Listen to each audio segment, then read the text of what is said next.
कांग्रेस के कई बड़े नेता मल्लिकार्जुन खड़गे राहुल गांधी की भी नहीं सुनते, क्योंकि सर्वदलीय बैठक में खड़गे और राहुल गांधी ने साफ तौर पर कह दिया था कि आतंक और पाकिस्तान के खिलाफ कार्रवाई में वो पूरी तरह मोदी सरकार के साथ है।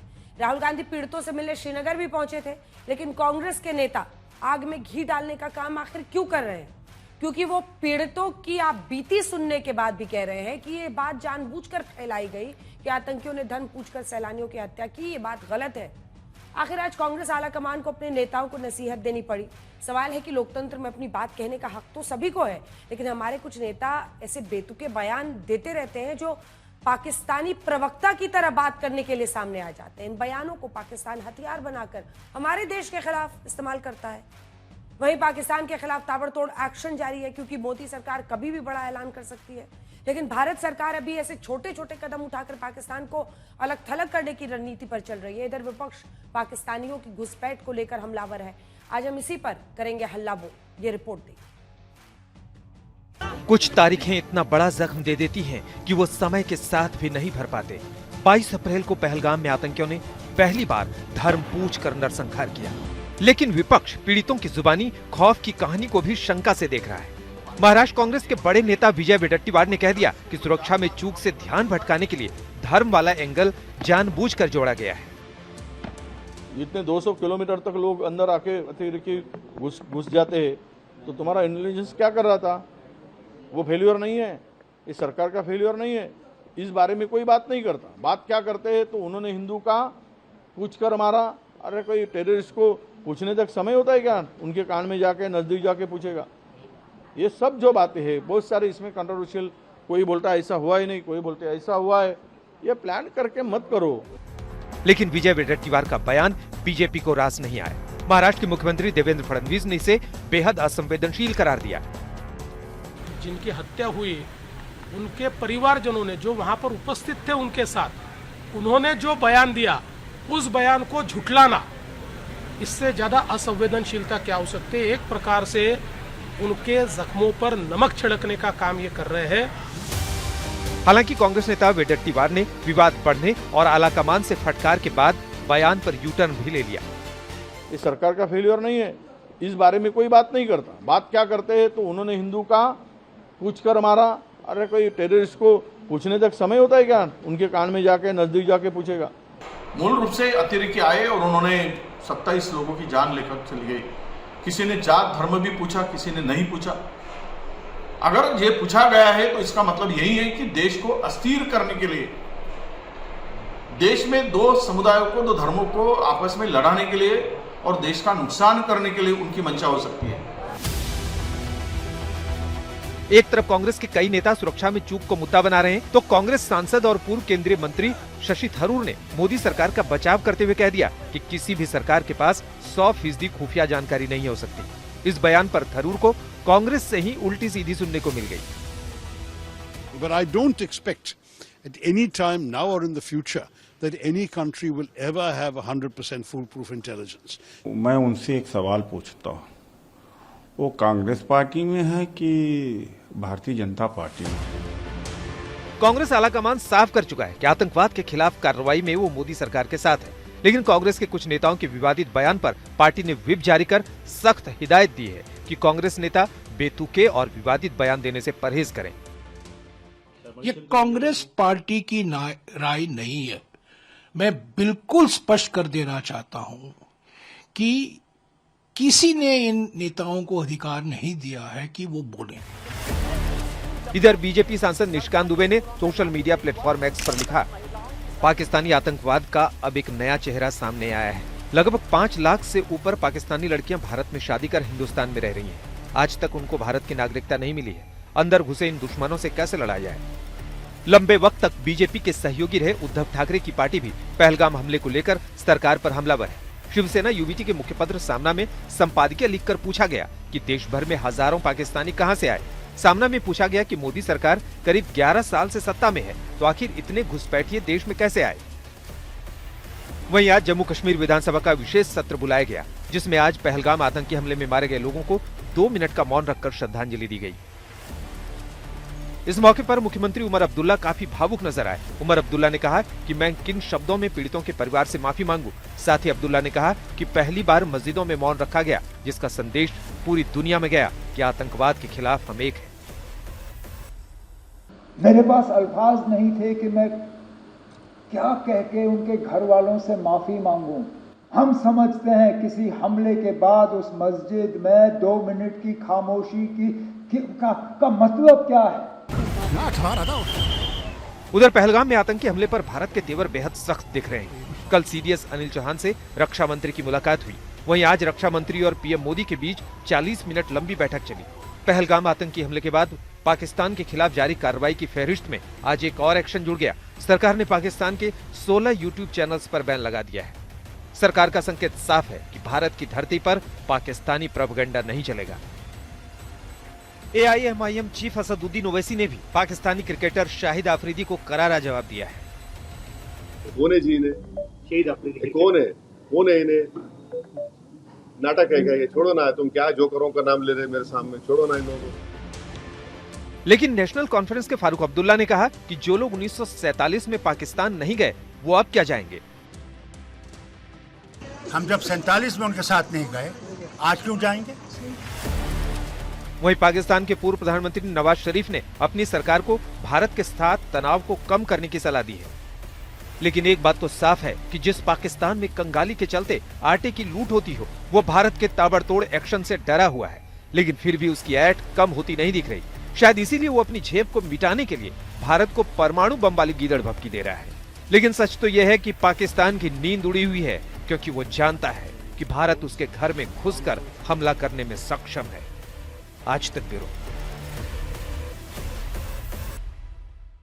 अलका जी, मैं आपके साथ शुरू करना चाहती हूं, क्योंकि देखिए, अगर हम पाकिस्तान बेस्ड यूट्यूब चैनल्स को बैन कर रहे हैं तो क्यों कर रहे हैं? उसकी वजह यही है कि वो भारत के खिलाफ प्रोपेगेंडा चला रहे हैं।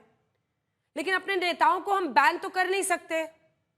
आपके जितने भी नेता हैं जो बयान दे रहे हैं, विजय वडेट्टीवार साहब, आरबी तिम्मापुर साहब, सिद्धार रमैया जी जो पाकिस्तान के साथ युद्ध की कोई ज़रूरत की बात नहीं कर रहे हैं, तारिक हमीद कर्रा साहब जो कि जम्मू कश्मीर कांग्रेस के अध्यक्ष हैं, कि भारत और पाकिस्तान सरकार कूल रहे, सैफुद्दीन सोज साहब जो कह रहे हैं पहलगाम हमले पर हमें पाक का स्टैंड मान लेना चाहिए अगर वो कह रहे हैं कि हमला नहीं किया है। क्या करें फिर? ऐसे नेताओं का क्या करें? साल बदल जाता है। 26/11 के समय की भी मेरे पास पूरी लिस्ट है। सवाल है कि भारत के खिलाफ क्यों प्रोपेगेंडा?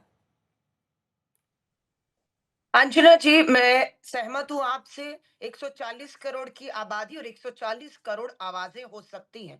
लोकतंत्र है, सबका अपनी राय, अपनी इमोशंस है। आज मैं आपके चैनल पे बैठी हूं तो आधिकारिक रूप से बैठी हूं, कांग्रेस की प्रवक्ता और कांग्रेस की लाइन बताने के लिए बैठी हूं। अलका लांबा की अपनी निजी कोई राय हो सकती है, उससे किसी का कोई लेन देन नहीं। अगर आधिकारिक हूं तो पार्टी की लाइन क्या है?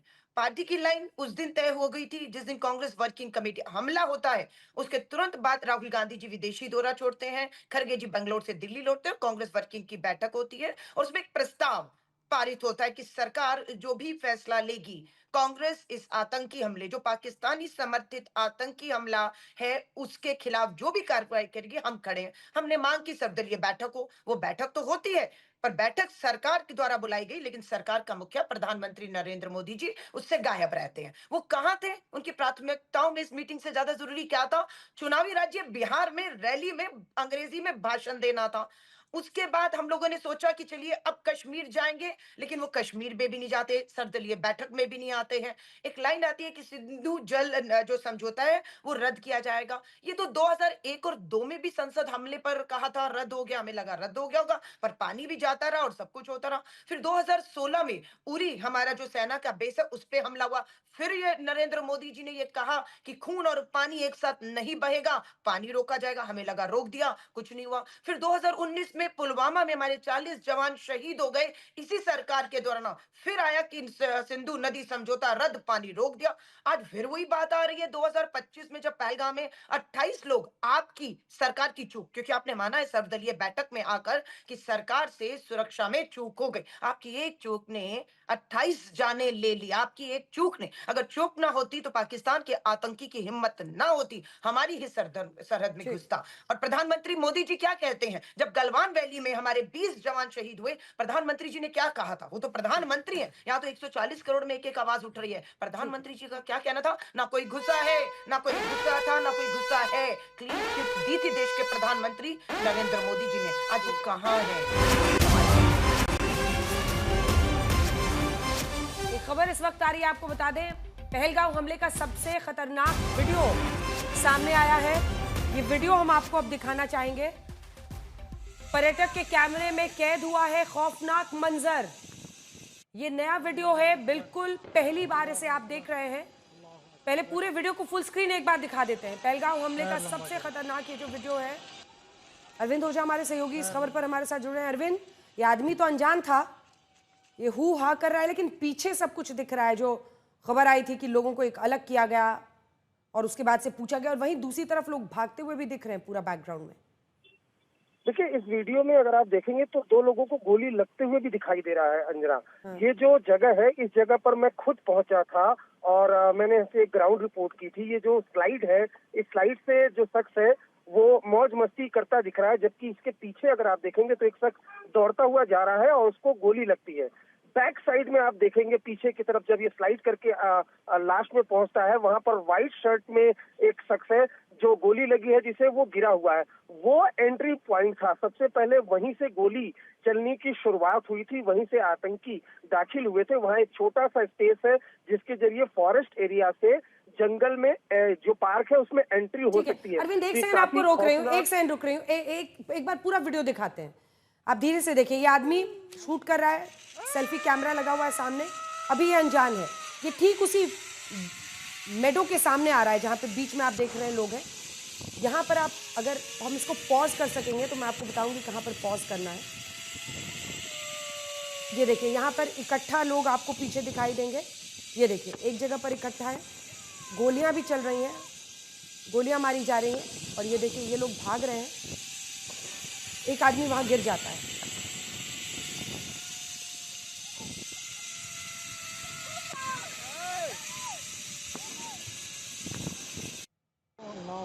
बिल्कुल एंड में जाके थोड़ा सा इसका एक्सप्रेशन चेंज होता है, ऐसा लगता है कोई चिल्ला के उसको बता रहा है यहाँ पर क्या घटना घट रही है। एक बार फिर से सुनिए। जो कुछ वीडियो में दिखा हमने सामने आपके बता दिया। हालांकि अभी एक तरह से अगर आप देखें तो कुछ बातें बड़ी अटपटी लग रही हैं, क्योंकि वहां पर वो जाता है, चिल्ला रहा है, गोलियां इतनी चल रही हैं, लेकिन कोई रिएक्शन उसकी तरफ से नहीं आता, या फिर वो स्पोर्ट्स में इतना बिजी था जो वो कर रहा था इसकी वजह से। लेकिन पीछे गोलियां चल रही हैं, लोग गिरते हुए दिखाई दे रहे हैं।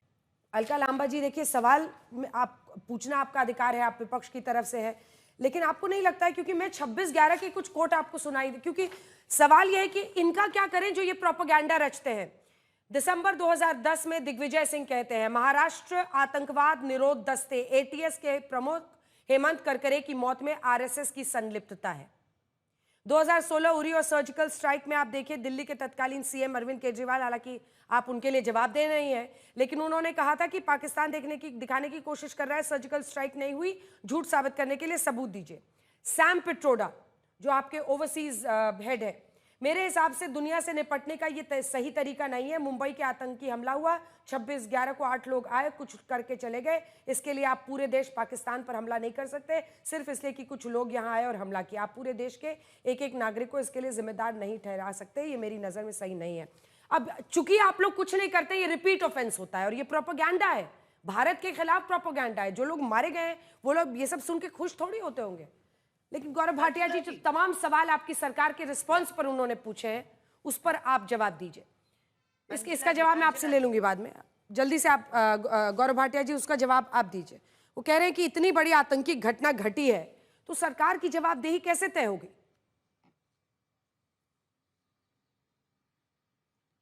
अंजना जी, देखिए, सरकार की जवाबदेही जरूर तय होगी, लेकिन जब हम एक शत्रु मुल्क को नेस्त नाबूद करने की तैयारी कर रहे हैं, पूरा देश एकजुट हो गया है, सेना सामने खड़ी हो गई है कि पाकिस्तान को मजा चखाना है, ऑल पार्टी मीटिंग बुलाई जाती है, उस वक्त कांग्रेस किसका एजेंडा चला रही है, क्या ये समझने की आवश्यकता नहीं है? मैं समझता हूं 2 जगह सिग्नल दिए जा रहे हैं। एक सिग्नल तो दिया जा रहा है तुष्टीकरण की हल्की घटिया राजनीति करके, क्योंकि हम जानते हैं कांग्रेस का डीएनए है राष्ट्र की बात भी हो तो ये अपने वोट बैंक पे नजर रखते हैं। और दूसरा, पाकिस्तान को भी सिग्नल दिया जा रहा है, देखो किस तरह से हम अपनी सरकार पे भी भरोसा नहीं करते हैं। मैं कुछ बयान जरूर बोलना चाहूंगा यहाँ पे, और उसके बाद कांग्रेस की प्रवक्ता नेत्री जो कि कह रही है कि अधिकार हमारा है कि हम बताएंगे कौन से ऑफिशियल वक्तव्य है। सिद्धारमैया जी, अंजना जी ये मुख्यमंत्री हैं, हम सब जानते हैं, जो डिफेंस है, आर्मी है, ये केंद्र का सब्जेक्ट है संविधान में, इसमें मुख्यमंत्री का कोई क्षेत्र अधिकार नहीं है। सिद्धारमैया जी क्यों कहते पाकिस्तान के साथ युद्ध नहीं करना चाहिए? क्या ये राहुल गांधी ने बुलवाया है? क्या ये खड़गे जी ने बुलवाया है? और विचित्र बात यह है, अभी चर्चा में आने से पहले तक मैंने चेक किया, ना तो राहुल गांधी का ना कि इनके अध्यक्ष खड़गे जी का कोई बयान एक्स पे आया है या कहीं आया है, कोई बयान नहीं है खंडन करने के लिए। दूसरा, इसके बाद पाकिस्तान में किसके बयान चलाए जा रहे हैं? सिद्धारमैया के चलाए जा रहे हैं। चंद्र कुमार हैं, वो है हिमाचल के कृषि मंत्री, उन्होंने क्या कहा आप सुनेंगी, आपको भी शर्म आ जाएगी कि कांग्रेस में ऐसे नेता हैं और ये नागरिक हैं। ये मंत्री जी कहते हैं पूरा विश्व हमारे ऊपर थूक रहा है। अब मैं तो ये कहूंगा कि भारत को तो समर्थन हर देश दे रहा है क्योंकि हम सहिष्णु देश है, थूक रहा है तो कांग्रेसियों पे थूक रहा है पूरा हिंदुस्तान कि तुम्हारे मंत्री ये कैसे देश के लिए कह सकते हैं कि पूरा विश्व हम पे थूक रहा है। तीसरा, विजय वडेट्टीवार, ये कोई छोटे मोटे नेता नहीं है, ये महाराष्ट्र में लीडर ऑफ ऑपोजिशन रहे हैं। ये कहते हैं आतंकियों के पास धर्म पूछने का समय नहीं होता है, और जो पीड़ित महिला है जिसने अपना पति खोया है उसी को झूठा बता देते हैं। अब मैं ये पूछना चाहता हूं, क्या ये उम्मीद करना कांग्रेस पार्टी से बहुत ज्यादा है कि खड़गे जी बाहर निकल के ये कहें इस तरह के जो बयान है गलत है और इन्हें पार्टी से निष्कासित करें, मंत्री पद से हटाएं? ऐसा क्यों नहीं होता? ऐसा इसलिए नहीं होता कि मैं अब आपको लेके जाता हूं, जब पुलवामा हमला हुआ तब क्या किया था, 1 घंटे के अंदर रणदीप सुरजेवाला ने कहा था ये होम ग्रोन टेररिज्म है। तब भी और अभी भी पाकिस्तान को क्लीन चिट कैसे दी जाए, मणिशंकर अय्यर कह चुके हैं कि पाकिस्तान और कांग्रेस पार्टी को एक साथ हो जाना चाहिए मोदी जी को हटा के। इसलिए आज सवाल ये बड़ा है, क्या ये सही टाइमिंग है? जब देश को एकजुट होना है तो ये सारे जो मिसाइल लॉन्च कर रही है कांग्रेस पार्टी, ये भारत पे क्यों कर रही है? और अंत करूंगा एक बात कह के, रॉबर्ट वाड्रा पे कांग्रेस पार्टी बयान देगी या सोनिया गांधी और राहुल गांधी देंगे, जिन्होंने कहा भारत में मुस्लिम असुरक्षित है इसलिए आतंकवादी हमला होता है, और दूसरा हिंदुत्व को आगे बढ़ाती है सरकार, और पाकिस्तान को क्लीन चिट दे दी और हिंदुओं को बता दिया फिर से कि ये हिंदू आतंकवाद है। अब आप अंजना जी बताइए, क्या ये चिंताजनक नहीं है? ये बहुत चिंताजनक है। और एक बात मैं और उठा के अपनी बात को विश्राम दूंगा। देखिए, राहुल गांधी का चरित्र क्या है आज ये भी पूछा जाएगा। पाकिस्तान में सबसे ज्यादा चहेता नेता है तो राहुल गांधी है। ये जब पुलवामा हमला हुआ, अनुच्छेद 370 को संशोधित किया, किसका बयान चला? ये राहुल गांधी पाकिस्तान के डोजियर पे राहुल गांधी का बयान है। अब आप बताइए, ऐसा नेता प्रतिपक्ष, ये तो हमारा दुर्भाग्य है कि जिसको भारत की आवाज बनना था वो पाकिस्तान की आवाज बन गया। ठीक है, अलका लांबा जी जवाब दीजिए। अंजना जी, मुझे मालूम नहीं कि श्री राहुल गांधी जी पाकिस्तान कब गए, मुझे तो याद भी नहीं है। इन्हें याद हो तो तारीख बता दे। हमें इतना मालूम है कि देश के प्रधानमंत्री बिन बुलाए मेहमान बनकर वहां केक खाने जरूर चले गए, तो उसके बाद हमारे एयरबेस पे लगातार हमले हुए। आज हम फिर कह रहे हैं कि सत्ता में जो बैठे हैं, आपको सर्वदलीय बैठक बुलानी पड़ी क्योंकि हमने दबाव बनाया, और आपको स्वीकार करना पड़ा कि आपकी चूक, सरकार की चूक की वजह से 28 लोग मौत के मुंह में चले गए। इसलिए आप बौखला कर पाकिस्तान की बजाय कांग्रेस, राहुल गांधी, वाड्रा तक पहुंच चुके हैं। अरे बीएसएफ का जवान पीके सिंह पाकिस्तान की गिरफ्त में है, क्यों अभी तक आप छुटाने में उसे विफल हुए? उसका परिवार चिंतित है, सवाल पूछ रहा है, और आप रॉबर्ट वाड्रा को बीच में ले आएंगे? बीएसएफ का जवान के बारे में बताइए, 7 दिन के अंदर आपने क्या कार्रवाई की? रेडियो पर आकर संडे को मन की बात में बात करके बिहार में अंग्रेजी में चुनावी राज्य में बात कर गए, बौखलाहट ये कि सर्वदलीय बैठक में पोल खुले। और आज जम्मू कश्मीर की सरकार ने पहल करते हुए विधानसभा सत्र बुला लिया और श्रद्धांजलि दे दी। बौखलाहट में आ गए कि दबाव बन गया है कि अब संसद का सत्र भी सब काम छोड़कर देश एकजुट था है और उसको मुंह तोड़ जवाब देने के लिए पाकिस्तान को हम संसद का विशेष सत्र क्यों नहीं बुला पा रहे? क्यों प्रधानमंत्री जी के पास समय नहीं है ना सर्वदलीय बैठक में आने का, न कश्मीर जाने का? मणिपुर तो वो गए नहीं, 2 साल से जल रहा है, लोग मारे जा रहे हैं, कोई लेन देन नहीं है, अपनी विदेशी यात्राओं से फुर्सत नहीं है और अब संसदीय सत्र भी बुलाना पड़ेगा क्योंकि दबाव है उनके ऊपर। देश को बताएं देश साथ है। हमने क्या कहा, हमारा स्टैंड क्या, हमारे नेता का स्टैंड क्या है? वर्किंग कमेटी की बैठक में सर्वदलीय हमने पूरा आधिकारिक रूप से प्रस्ताव पास किया। प्रस्ताव आपके पास है, उसकी कॉपी पढ़ दीजिएगा, उसमें क्या कहा है। हम तैयार हैं लेकिन आप कुछ करने को तैयार नहीं है, आप डरे हुए हैं। आप क्यों डरे हुए हैं हमें बताइए प्रधानमंत्री नरेंद्र मोदी जी, क्या दबाव है आप पर? देश खड़ा है,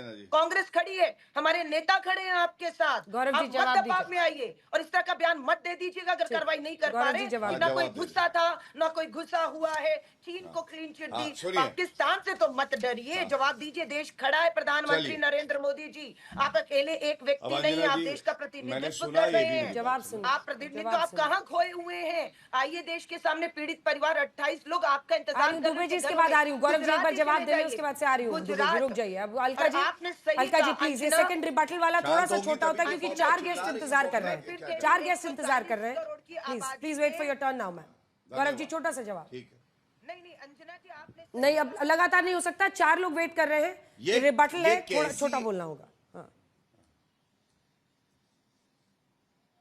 ये कैसी लश्करे पाकिस्तान कांग्रेस है जो कह रही है कि हमने प्रस्ताव पारित किया और रॉबर्ट वाड्रा, सिद्धारमैया, मणिशंकर अय्यर, चंद्र कुमार, आरबी तिम्मापुर और विजय वडेट्टीवार यही इनकी बात नहीं मान रहे। ये तो गजब की लश्करे पाकिस्तान कांग्रेस है। भाई अपने पार्टी लीडर्स को तो कहो कि अपना जो प्रस्ताव पारित है उसे पढ़ लें। दूसरी बात, इन्होंने कहा कार्रवाई क्या हुई, ये मैं बाध्य हूं बताने के लिए कि हमने क्या कार्रवाई करी है। और अलका जी आपका ऑडियो भी नहीं जा रहा है क्योंकि आज तक पर 2 लोगों का ऑडियो हमारे दर्शक सुन नहीं पाते एक साथ में। जब आप बोल रहे थे तो हमने किसी को नहीं बोलने दिया, वैसे ही जब वो बोल रहे हैं तो बीच में ना बोले। पूरी कीजिए अपनी बात गौरव जी। धन्यवाद। देखिए ये सवाल मैं वाजिब मानता हूं कि ये कहते हैं क्या कार्रवाई हुई, तो ऐसी कार्रवाई त्वरित हुई है और ऐसी कठोर कार्रवाई आगे भी होगी कि पाकिस्तान को राहुल गांधी दोबारा याद आएंगे, अपनी नानी याद आ जाएगी। मैं आपको बताता हूं, सबसे पहले इंडस वाटर ट्रीटी, इसको हमने रोक लगा दी, हमने कहा हम नहीं मानते हैं। और अभी कह रही थी 2002 में इनको लगा कि इंडस वाटर ट्रीटी तो जो है रोक लग चुकी थी, तो 2004 से 14 तक तो आपकी सरकार थी, आपको पता ही नहीं चला इंडस वाटर ट्रीटी जो है रोक लगी हुई है या नहीं। विचित्र सरकार आपने चलाई। दूसरा, अटारी बॉर्डर, हमने कहा कोई आना जाना वहां से नहीं होगा, हमने रोक लगा दी। तीसरा, जितने पाकिस्तानी नागरिक भारत में थे उनको वापस भेजा गया। अभी 16 ऐसे ऐप्स है, यूट्यूब चैनल है जिनको हमने बैन लगाया है। और सबसे बड़ी बात है, नरेंद्र मोदी जी ने कह दिया है इस बार आतंकी तो मारे जाएंगे, उनके जो आका हैं उनको भी नेस्त नाबूद किया जाएगा। जिस धरती से आतंकवाद को बढ़ावा दिया जाएगा वो धरती बचेगी नहीं। अब मैं एक और बात कह दूं, चूक की बात हो रही थी, इंटेलिजेंस फेलियर कितना होता था कांग्रेस पार्टी की सरकार में, सुन लीजिए। 2005 में दिल्ली के दंगे टेरर अटैक, 2006 में मुंबई ट्रेन अटैक, 2006 में काशी में बॉम्बिंग। अब जानन दुबे जी जल्दी से आपके पास आ रही हूँ, आप ही बताइए। सैफुद्दीन सोज कह रहे कांग्रेस पार्टी के नेता दुबे जी कि पहलगाम हमले में हमें पाक का स्टैंड मान लेना चाहिए, पाकिस्तान तो उल्टा कह रहा है कि इंडिया ने खुद ही कराया है। वैसे कई लोग देश के अंदर बैठ के भी यही कह रहे हैं, उनकी भाषा भी है, लेकिन उनको क्या इतना महत्व देना। लेकिन जब राजनीतिक पार्टियों के नेता और विजय वडेट्टीवार के कद के नेता कांग्रेस के आप ही के महाराष्ट्र में बोल रहे हैं कि धर्म पूछ करने वाले, मतलब वो तमाम महिलाएं जो बाहर आकर बता रही हैं उनकी बातें ना सुनाई जाएं, वो सब झूठ बोल रही हैं। दुबे जी। अंजना जी नमस्ते। देखिए हम अपने देश की भूमि को अपनी माँ कहते हैं, भारत माता की जय कहते हैं, जब बात भारत देश की अस्मिता पर कोई प्रहार करने की कोशिश करता है तो हम सब एक हो जाते, एकजुटता करते। यही इस बार भारत के विपक्ष ने भी किया, भारत के सभी पॉलिटिकल पार्टी ने किया। हम खुद 26 तारीख को अपने पार्टी की तरफ से श्रीनगर गए थे, हम जम्मू कश्मीर के दौरे पर थे, हमने जाकर लाल चौक में लोगों से बात की, हमने फारूक अब्दुल्ला साहब से मुलाकात की, हमने एलजी गवर्नर साहब महामहिम सिन्हा साहब से बात की और हमने एक ही सुर में कहा कि हम सब आपके साथ हैं, हम सब सरकार के साथ हैं। जो कठोर से कठोर कार्रवाई आपको पाकिस्तान के खिलाफ करनी हो, हम सब आपको समर्थन देते हैं, क्योंकि एक बार अब कड़े प्रहार की आवश्यकता है अंजना जी। उसमें अगर ऐसे कोई बेतुके बयानबाजी आ जाए, चाहे किसी भी पॉलिटिकल पार्टी से आ जाए, तो हम कमजोर होते हैं और पाकिस्तान मजबूत हो जाता है, पाकिस्तान को बल मिल जाता है कि देखिए इनके देश में लोग एकजुट नहीं है। तो हम यही चाहते हैं कि हम सब एक रहें, हम सब इकट्ठे रहें। देखिए पाकिस्तान ऑक्युपाइड कश्मीर को भी लेने का यही समय है, सही समय है। अगर भारत सरकार पाकिस्तान पे कड़ा प्रहार करके पीओके लेकर और हमारे देश का हिस्सा बनाती है तो पक्ष विपक्ष सब एक सुर में सरकार के साथ खड़े। अंजना जी, हमारी पार्टी का सरकार से बहुत मतभेद है, बीजेपी से हमारी बिल्कुल नहीं बनती, लेकिन बात जब मेरी मां की है, बात मेरे जब देश की है, सारे मतभेद एक किनारे। हमारे नेता श्री उद्धव ठाकरे जी, आदित्य ठाकरे जी ने साफ संदेश हम शिवसैनिकों को दिया है कि सरकार की बात करो, सरकार की बात सुनो, सरकार के साथ कंधे से कंधा मिलाकर चलो। और दूसरी बात जो आज सामना में छपी है, हम तो निशिकांत दुबे जी जो बीजेपी के सांसद है, उन्हीं की बात में हम भी अपना समर्थन करते हैं कि अगर लाखों की संख्या में हमारे देश में पाकिस्तानी नागरिक अवैध रूप से रह रहे हैं, बिना वीजा रह रहे हैं, सरकारी आंकड़ों में नहीं है, कई महिलाएं यहां शादी करने आई हैं जो निशिकांत जी कह रहे हैं, तो हमारे महाराष्ट्र से 5000 लोग हैं जो बिना वीजा हैं, जिसमें से 107 लोग तो लापता हैं, पता नहीं वो स्लीपर सेल है कि आतंकवादी हैं क्या। इस पर भी तो एक बहस होनी चाहिए, इस पर भी तो सरकार को संवेदनशील होना पड़ेगा, इस पर भी तो सरकार को निगाह रखना होगा, क्योंकि हमारी आंतरिक सुरक्षा से खिलवाड़ कोई नहीं कर सकता। हम एक ही शब्द में बार बार कह रहे हैं, आज आपकी आलोचना करने का मन नहीं है, समय नहीं है, इच्छा नहीं है, बाद में कर लेंगे, जब चुनाव आएगा तब आपसे हम खूब बहस करेंगे। आज हम आपके साथ खड़े हैं, हमारे कश्मीर को बचाइए, हमारे देश को बचाइए। पर्यटक वहां से निकल गया, 90% पर्यटकों ने अपनी सारी जो यात्रा थी वो कैंसिल कर दी। अगर पर्यटक वहां नहीं जाएंगे, लोग सुरक्षित महसूस नहीं करेंगे, तो कश्मीर के नागरिकों को क्या खाना खाएंगे, कैसे जिएंगे, वो तो हम पर ही निर्भर है, देश के बाकी राज्यों पर निर्भर है। ये सरकार को बहुत कड़ाई से वहां पर कुछ करना होगा अंजना जी। एक बड़े हमले की अब आवश्यकता है। अब 2 4 5 आतंकवादी मारने से काम नहीं चलेगा, उनको लाखों की तादाद में मारना होगा। उसके लिए सरकार क्या चाहिए बताइए? हम लोग खून देंगे, हम लोग खून देंगे, हम कुछ नहीं करेंगे। देखिए अंजना जी, एक बार अरविंद जी से भी मैं एक रिएक्शन ले लूं। एक तो सरकार क्या करेगी इस पर तो नजर है ही अरविंद जी, हमने जो डिप्लोमेटिक कूटनीतिक स्ट्राइक किया वो भी अपनी जगह पर है, लेकिन ये जो रिपीट टेलीकास्ट होता है हर आतंकी हमले के बाद, जो हम लोग देख रहे हैं एक ट्रेंड, जिसमें मतलब आप सोचिए कि जो महिलाएं वहां जिन्होंने अपने पति को अपनी आंखों के सामने मरते देखा है, जो कुछ उनके साथ हुआ वो देखा है, उनको झूठा करार देने वाले लोग आ रहे हैं। अब इस पर क्या किया जाए? चुपचाप रहा जाए, कालीन के नीचे छिपा दिया जाए अपने नेताओं के इस बयान को, या फिर इंपॉर्टेंस ना दिया जाए? नहीं कोई बात नहीं, बोलते हैं, हमारे नेता हैं, अभिव्यक्ति की आजादी है भाई देश में। अरविंद जी। नहीं अंजना जी, देखिए ये जो हादसा है, ये एक तरह के आतंकवादी जिन्होंने कृत्य किए हैं, उसके लिए तो हमारे पास शब्द नहीं है। और प्रधानमंत्री मोदी ने बाकायदा पूरे बिहार से वहाँ से जो संदेश दिया है पूरे वर्ल्ड को, वो भी एक मिसाल है और वो एक्शन में लाया जाएगा, ये कल उन्होंने रिपीट किया है। लेकिन सवाल एक बात का है कि इतने हालात नाजुक हैं और उस वक्त क्वेश्चनिंग करना, हम ये करें कुछ दिन तो रुकिए ना, 15 दिन रुकिए, महीने भर रुकिए कम से कम, उसके बाद आप जितनी मर्जी क्वेश्चनिंग करिए, जितनी मर्जी राजनीति करिए, ये समय इन चीजों का नहीं है। अगर आप कह रहे हैं कि हम सरकार के साथ हैं तो वहीं फुल स्टॉप कॉमा रोक दीजिए ना, उसके आगे क्यों जा रहे हैं, उसके आगे ये बयान क्यों आ रहे हैं? लेकिन इसके पीछे इनकी मजबूरियां हैं। याद करिए ना 2008 का ये बाटला कांड जब हुआ था, सोनिया गांधी आंसू बहा रही थी आतंकवादियों की जो किलिंग में जाने गई थी, उसके बाद मणिशंकर साहब का बयान, मतलब हम ये कह रहे हैं कि पुराना अगर रिकॉर्ड देखोगे ना तो ये कहेंगे कुछ और मन में कुछ है। अरे भाई, राजनीति तो ताजिंदगी होती रहेगी, लेकिन ये आज वक्त है कि किस तरह से इस घटना से ऊपर निकला जाए, किस तरह से बदला लिया जाए। अगर आप एक सांस में तो कहेंगे कि हम साथ हैं और दूसरे सांस में सैकड़ों क्वेश्चन कर लेंगे, जो कि आपका अधिकार है। हम आपके अधिकार को डिनाई नहीं कर रहे, लेकिन हम समय की और हालात की नाजुकता को समझना पड़ेगा आपको। आपके कहने से साथ होगा, लेकिन जब क्वेश्चनिंग करेंगे तो जो आपका सपोर्ट है उसका बेनिफिट उनको मिल जाता है पाकिस्तानियों को, और वो उसका मिसयूज करते हैं। 370 के टाइम में क्या हुआ था, लोगों के बयान आए, यूएन में जाके उन्होंने उसका मजाक उड़वाया। तो हम कह रहे हैं कि इस वक्त रुकिए, सिर्फ इतने संवेदनशील मामले पे। अमित जमई जी, मैं आपसे रिएक्शन लूंगी, लेकिन ये वीडियो जरा ट्वीट होके आ गया है ऐसे वक्त पर। अमित जमई जी, क्या इसका राजनीतिक फायदा देश की सरकार को टारगेट करने के लिए उठाया जाना चाहिए?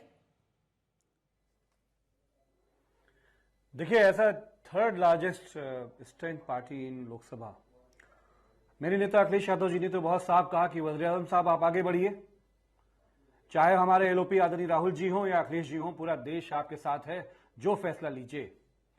लेकिन जब हमने ये फैसला किया कि हम आपके साथ इस तरह से खड़े हैं, आप सऊदी अरबिया से उतरे तो देश की जनता ये समझ रही थी कि आप 2014 में जो आपने देश को सुरक्षित रखने का वादा किया था, सऊदी अरबिया से उतर के आप सीधे जम्मू एंड कश्मीर जाएंगे, गृह मंत्री राजनाथ सिंह जी भी जाएंगे, एलओपी साहब भी जाएंगे और आप देश को हिम्मत दोगे। लेकिन आप उतरे, आप बिहार चले गए रैली करने, चुनाव की रैली करने के लिए। ऑल पार्टी मीटिंग हुआ, उसमें सरकार ने अपनी चूक को पहली बार एक्सेप्ट किया कि उनसे गलती हुई है। हम तो ये कहते हैं कि प्रधानमंत्री जी दोबारा से, पक्ष हो या विपक्ष हो, सभी लोगों को इस बात की तमीज बरतनी है कि जो 26 लाशें जो मातम हुए हैं घरों में, हम एक बार उन बहन बेटियों की उन तस्वीरें अपनी आंखों में डालें। हम चाहते हैं समाजवादी पार्टी के लोग कि 10-10 करोड़ रुपए जो लोग शहीद हुए हैं उनको मिले, शहादत का दर्जा मिले। और हमारे प्रधानमंत्री जी को यह चाहिए इमीडिएट कि एक दिन का भारत का संसद का सदन बुलाएं और देश के उन सभी आप जैसे महानुभाव जर्नलिस्ट को भी बुलाएं, सबको बुलाएं और मिलकर फैसला लें। ये लड़ाई क्या नहीं है, आज हम गौरव भाटिया जी से नहीं लड़ेंगे, आज हम किसी और से नाराजगी का इजहार नहीं करेंगे। लेकिन क्या आज सरकार, हम सब लोग मिलकर यह कह सकते हैं कि 140 करोड़ लोगों में आप हमारे देश के नागरिकों पर शक कर रहे हैं? जब आपको आतंकवादियों से बदला लेना है तो गुजरात में 1000 बंगाली, बिहारी मुसलमानों को, औरतों को, बच्चों को आपने डिटेन करके रखा हुआ है। यह बदला है आपका? तो हम चाहते हैं कि जो पीओके में अमेरिका का रोल है, अमेरिका पीओके में बैठ चुका है, अक्साई चीन पे भी हमें बात करनी है। और जब फैसला आज होगा, आदरणीय अखिलेश जी, आदरणीय राहुल जी जब आज प्रधानमंत्री के साथ खड़े हैं, तो इन दोनों जो कब्जे हैं इस पर जो फैसला सरकार लेती है, प्रधानमंत्री जी आप आगे बढ़िए और अपने नेताओं को भी समझा दीजिए, पीयूष गोयल को भी समझा दीजिए कि देश के लोगों को कैसे इकट्ठा करना है, उसमें काम लगाएं, समय लगाएं। गौरव जी, देखिए, समाजवादी पार्टी के प्रवक्ता से मैं भी नहीं लड़ूंगा, लेकिन एक शिकायत जरूर करूंगा कि देखिए, प्रवक्ता इतना परिपक्व है, अखिलेश यादव क्यों इतने अनर्गल बयान देते हैं? 2 बातों पे मुझे आपत्ति है और पूरा देश सुन रहा है। पहला, अखिलेश यादव ने भी वही राग अलापा जो कांग्रेस पार्टी के नेता कह रहे हैं कि युद्ध कोई सल्यूशन नहीं है, युद्ध कोई सल्यूशन नहीं है। अरे ये तय कौन करेगा? केंद्र की सरकार करेगी, प्रधानमंत्री जी करेंगे। आपका जो क्षेत्र अधिकार नहीं है उस पर टिप्पणी क्यों? दूसरा, बहनों की बात कर रहे थे अभी, अखिलेश यादव को शुभम द्विवेदी जो कि उत्तर प्रदेश से आते हैं, उनसे सवाल पूछा अखिलेश यादव से पत्रकारों ने कि आप उनके घर क्यों नहीं गए? तो अखिलेश यादव ने क्या कहा, शब्दशाह बता देता हूं, शुभम के परिवार से मेरा कोई संबंध नहीं है। एक मुख्यमंत्री उत्तर प्रदेश के जो रहे हैं, जो भारतीय हैं, वो कह रहे हैं कि जो व्यक्ति मारा गया हमारा भाई, उसके परिवार से अखिलेश यादव का कोई संबंध नहीं है। अब आप अंजना जी मुझे बताइए, क्या इससे पीड़ा नहीं होगी? उत्तर प्रदेश में हर नागरिक ये बयान सुन के व्यथित है। वो कह रहा है अखिलेश यादव जी को बुद्धि क्यों नहीं आती है, गद्दी मिली, बुद्धि नहीं मिली। इस तरह का शर्मसार करने वाला बयान उन्होंने दिया है। मैं समझता हूं ये निंदनीय है और इस पे अगर प्रवक्ता कुछ कहेंगे तो बहुत अच्छा है। दूसरी बात, कांग्रेस पे एक बात और कह दूं, देखिए ये आंकड़े बताना बहुत जरूरी है। क्या पहला प्रश्न, क्या अगर कांग्रेस का समर्थन सरकार को नहीं होगा और अगर पीठ पे छुरा भोंकेंगे कांग्रेस, तो भारत और केंद्र की सरकार और मोदी जी इतने समर्थ है कि नहीं कि पाकिस्तान को वो सबक सिखाएं? मैं बताता हूं, बिल्कुल समर्थ है। कांग्रेस का साथ मिले, हाथ मिले या ना मिले, वैसे भी कांग्रेस का हाथ खूनियों के साथ रहता है। मैं एक बात बता दूं, इनके समय में 7,217 टेररिस्ट इंसिडेंट हुए और टोटल 2004 से 14 तक, हमारे समय में ये 2242 हो गए। सिविलियन कैजुअलिटी एक भी बहुत ज्यादा है, इनके समय में 733 थी 2004 में, और हमारे समय में 2024 में 26। अंजना जी, ये आंकड़ा एक वजह से दिया, चूक हुई, क्यों हुई ये पता चलेगा। जो जिम्मेदार होंगे चूक के लिए, उनके खिलाफ कार्रवाई भी टाइम होगी। खत्म हो रहा है, लेकिन थोड़ा तेज इस बोलना समय- था। जल्दी से अमित जमई जी, चूंकि आपके नेता पे उन्होंने बोला, इसलिए मैं चाह रही हूँ शुभम जी को लेकर जो उनका रिस्पॉन्स आया उस पर वो प्रश्न पूछ रहे हैं। उत्तर प्रदेश के थे और पहली गोली उन्होंने ही खाई थी, उनकी पत्नी सामने आई है। देखिए, आदरणीय अखिलेश यादव जी खुद सैनिक स्कूल से आते हैं, उनके सैकड़ों दोस्त फौजों में हैं जिसका वो बहुत सम्मान करते हैं। उन्होंने कहा कि 10-10 करोड़ रुपए शिवम जी का जो परिवार है उनको दिया जाना चाहिए, परिवार में एक नौकरी दिया जाना चाहिए। आप जानते हैं शिवम द्विवेदी का जो परिवार है, गौरव जी वो जो आपका ऑडियो नहीं जा रहा है, constituency है, गौरव जी हसन आपका रूमी ऑडियो जो नहीं जा समाजवादी रहा। पार्टी के एमएलए हैं, ठीक ठीक, हसन रूमी, वक्त इतने की इजाजत देता। आप सभी का बहुत धन्यवाद हमारे साथ हल्ला बोल में जुड़ने के